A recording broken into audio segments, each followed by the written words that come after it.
मेरे प्यारे देशवासियों, आप सभी को 79th इंडिपेंडेंस डे की हार्दिक शुभकामनाएं और बधाई।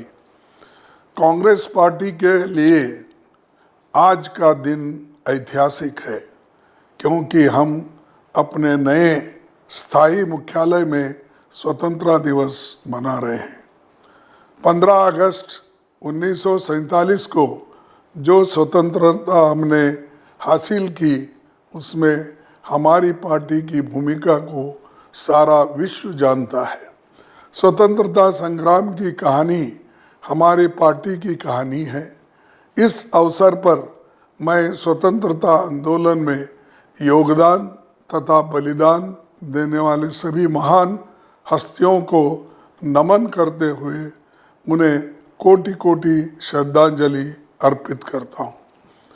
आज़ादी के बाद हमने 2.5 साल के अथक परिश्रम के बाद भारत को अपना संविधान दिया, जिसकी तुलना शायद विश्व के और किसी संवैधानिक दस्तावेज से नहीं की जा सकती। आज़ादी के बाद 8 दशकों की लंबी यात्रा में कांग्रेस पार्टी की सरकारों ने और हमारे दूरदर्शी नेताओं ने एक मजबूत भारत की नींव रखी। संविधान को सर्वोच्च रखकर जनता को लोकतंत्र के निर्माण में बराबरी का स्थान दिया। अमीर, गरीब, राजा, प्रजा, महिला, पुरुष सभी को बराबर अधिकार दिया। 1 पर्सन 1 वोट 1 वैल्यू। सैकड़ों वर्षों से गुलामी की जंजीरों में जकड़े भारत को वास्तविक रूप से आज़ाद बनाकर आत्मनिर्भर बनाने के लिए बड़े बड़े स्टील के कारखाने लगे। खाद्यान्न में स्वावलंबी बनाने के लिए बड़े बड़े बांध बनाए गए, नहरों के जाल बिछाए गए, वर्ल्ड क्लास इंजीनियरिंग और मेडिकल कॉलेजेस बनाए गए, स्पेस टेक्नोलॉजी स्थापित की गई। हमने तेजी से तरक्की की। देखते ही देखते हमारा नाम दुनिया की बड़ी शक्तियों में शुमार होने लगा। 2004 के बाद हम इंफॉर्मेशन टेक्नोलॉजी में वर्ल्ड लीडर बनकर सामने आए। मैं हमारे पहले प्रधानमंत्री पंडित नेहरू के शब्दों को याद दिलाना चाहता हूँ।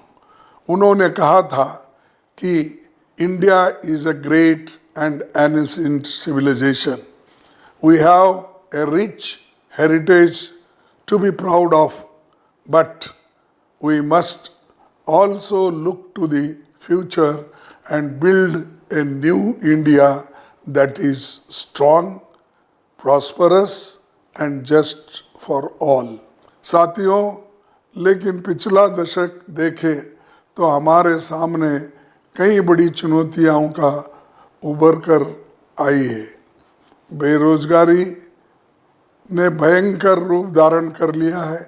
सरकारी नीतियाँ नौकरी बनाने के बजाय नौकरियां ख़त्म कर रही है।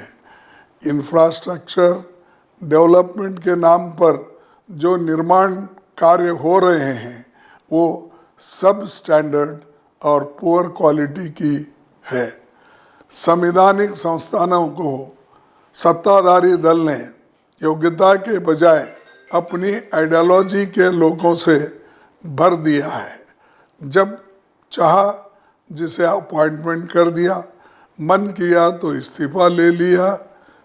ईडी, इनकम टैक्स, सीबीआई जैसे संस्थानों का विरोधियों के खिलाफ इतना खुला राजनीतिक इस्तेमाल हुआ है कि देश के सर्वोच्च न्यायालय को उन्हें आईना दिखाना पड़ रहा है। भारत की जिस गुटनिरपेक्ष नीति ने वर्षों से हमें दुनिया में सम्मान दिलाया, आज हमने उस विशिष्ट स्थान को खो दिया है। जहां एक समय हम सभी डेवलपिंग कंट्रीज की आवाज़ थे, आज हमारा कोई अपना नहीं, ना पड़ोस में ना दूर दराज में। साथियों, आज़ादी के नायकों ने इस देश के लिए जो सपना देखा था, वो सपना आज हमसे दूर होता जा रहा है। भारतीय लोकतंत्र का आधार निष्पक्ष चुनाव है। डॉक्टर अंबेडकर ने 15 जून 1949 को संविधान सभा में कहा था, franchise is a most fundamental things in a democracy. No person who is entitled to be brought into the electoral rolls should be excluded merely as a result of prejudices. परंतु अब सत्ताधारी दल कुर्सी पर बने रहने के लिए अनैतिकता की हद तक जाने को तैयार है। बड़े पैमाने पर चुनाव में गड़बड़ियां सामने आ रहे हैं। स्पेशल इंटेंसिव रिवीजन के नाम पर खुलेआम विरोधी पक्ष के वोटों को काटा जा रहा है। जो जीवित है उन्हें मृत बना दिया गया। केंद्रीय चुनाव आयोग की निष्पक्षता इस बात से समझी जा सकती है कि वो ये बताने को तैयार नहीं थे कि किन लोगों के और किस आधार पर वोट काटे जा रहे हैं। हम सुप्रीम कोर्ट के आभारी हैं जो उन्होंने लोगों की आवाज़ सुनी और चुनाव आयोग को वोटर लिस्ट सार्वजनिक करने को कहा है। सबसे आश्चर्यजनक बात यह है कि सत्ताधारी दल को 65 लाख लोगों के वोट कटने पर कोई आपत्ति नहीं है। इस बात से साफ जाहिर है कि इस एक्सरसाइज का फायदा किसे पहुंचाने की कोशिश थी।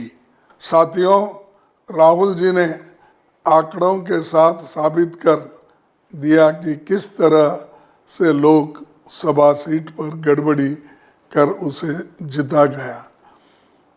अब वैसे ही प्रमाण कई सीटों पर सामने आ रहे हैं जहां सभी असेंबली सेगमेंट पर कांग्रेस पार्टी को बढ़त मिली, परंतु एक सेगमेंट पर बीजेपी के बढ़त ने कांग्रेस के उम्मीदवार को हराया। हमें ये आशंका महाराष्ट्र विधानसभा चुनाव परिणाम को लेकर भी है। पार्टी बारीकी से ऐसे सीटों का अध्ययन कर रही है। समय आने पर ये लोगों के सामने पेश किया जाएगा, क्योंकि ये हमारे लिए ही नहीं, दुनिया के सबसे बड़े लोकतंत्र के सामने सबसे बड़ी चुनौती है। साथियों, मैं कांग्रेस पार्टी के देश भर में मौजूद नेताओं और कार्यकर्ताओं से अपील करता हूं कि आप अपने बूथ की वोटर लिस्ट निकालिए और उनकी बारीकी से छान कीजिए।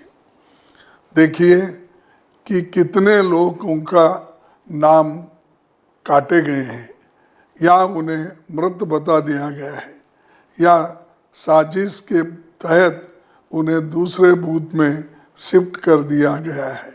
कितने बाहरी लोगों के नाम जोड़े जा रहे हैं या एक ही वोटर आईडीसी कार्ड को एक से अधिक बार कहाँ जोड़ा गया है। एक नई बात देखने को आई है कि चुनाव से एक दिन पहले एडिशनल लिस्ट के नाम पर नई वोटर लिस्ट भेज दी जाती है, जिसकी जांच समय के अभाव में कैंडिडेट नहीं कर पाता। यही हमारे विरोधियों की साजिश है, लेकिन हमें उनकी इस साजिश का पर्दाफाश करना होगा। कांग्रेस पार्टी ने एक वेबसाइट बनाई है, उस पर आप सारी गड़बड़ियों की जानकारी दे सकते हैं। इसके अलावा पूरे देश में लोग ऐसी जानकारी भेज रहे हैं, हम उन्हें भी इकट्ठा कर रहे हैं। याद रखिए, ये चुनाव जीतने की लड़ाई नहीं है, ये भारतीय लोकतंत्र को बचाने की लड़ाई है। ये हमारे संविधान को सुरक्षित रखने की लड़ाई है। हम महात्मा गांधी, पंडित नेहरू, सरदार पटेल, डॉक्टर अंबेडकर, मौलाना आज़ाद, सुभाष चंद्र बोस जैसे नेताओं के सपनों को ऐसे बिखरने नहीं दे सकते। हमें इस लड़ाई को उसी शिद्दत से लड़ना होगा जिस शिद्दत से हमने आज़ादी की लड़ाई लड़ी थी। इसी लड़ाई को लड़ने के लिए राहुल जी ने आने वाले 17 तारीख से बिहार के सासाराम से वोट अधिकार यात्रा शुरू करने जा रहे हैं। आप सभी को मिलकर इसे सफल बनाना होगा। इसी शब्दों के साथ मैं अपनी बात समाप्त करता हूँ। जय हिंद, जय कांग्रेस।